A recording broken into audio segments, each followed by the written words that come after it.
Tensions between the United States and China are escalating again. The trigger is Washington's decision to strip Hong Kong of its special trade status. Now both sides are making threats. Hong Kong will now be treated the same as mainland China. No special privileges, no special economic treatment, and no export of sensitive technologies.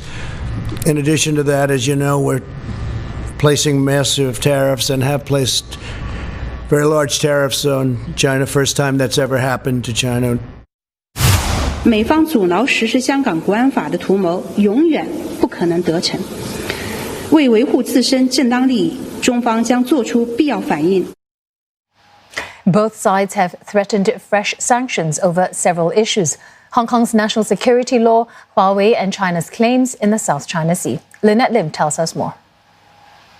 It began as a trade war 2 years ago, with the US accusing China of not living up to its promises for market reform. There was also anxiety over China's technological ambitions and ability to displace the US as the world's top economy. Now, the economic tensions have spilled over into other realms, with open confrontation and open criticism of China's political system and ideology. From China's perspective, the US is trying to change it instead of respecting that it has a different political governance model from the US. And recent moves by the US to confront China directly have stirred strong responses from Beijing. On the issue of the South China Sea, the US officially rejected China's claims and says there's room to sanction Beijing over its behavior in the disputed waters. In return, China has accused Washington of stirring up trouble and destabilizing the region. It also says that it is not afraid of any sanctions that the US might impose. On the issue of Hong Kong, the US has passed a Hong Kong Autonomy Act designed to end the city's preferential trade treatment and pave the way for sanctions. China responded by saying that it would impose retaliatory sanctions on US individuals and entities. And finally, on Huawei, Britain has decided to purge all Huawei equipment from its 5G network by the end of 2027. This move, a sharp about-turn by the British government, is seen as a significant victory for US policy. In response, China says it will take all necessary measures to safeguard its interests. It also said it strongly opposes Britain's decision and said that its decision was not driven by national security but by the politicization of commercial and technological issues. Lynette Lim, CNA, Shanghai.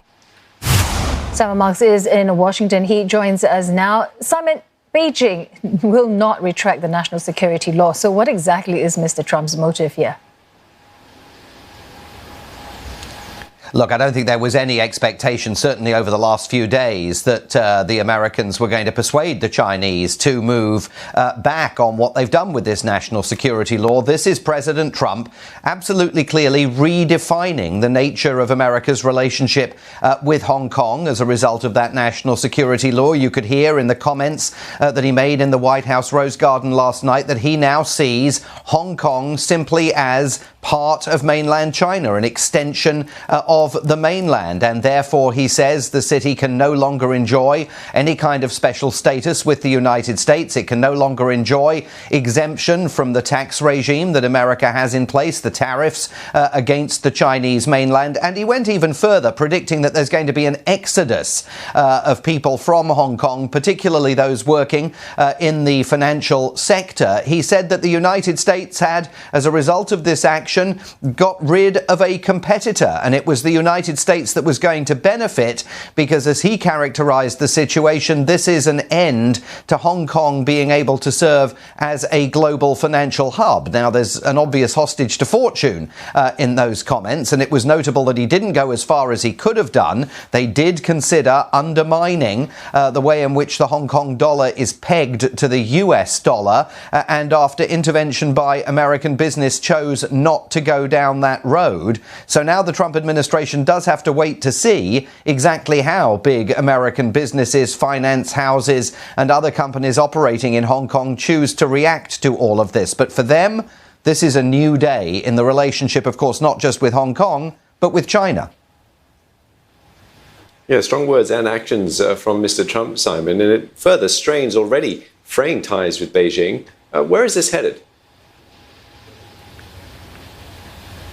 Well, the short answer to that, Steve, is it's heading onto America's presidential campaign trail. And you could hear that as well in the comments that President Trump made last night. He immediately rounded on Joe Biden, his opponent in this November's presidential election, and essentially portrayed him as a willing accomplice, not just of Chinese expansionism, but of the rise in power of the Chinese Communist Party. And the president and his Secretary of State, Mike Pompeo, now never talk about China without talking also about the Chinese Communist Party. He said that Joe Biden had been one of the architects of China's success in securing most favored nation trade status back in 2001.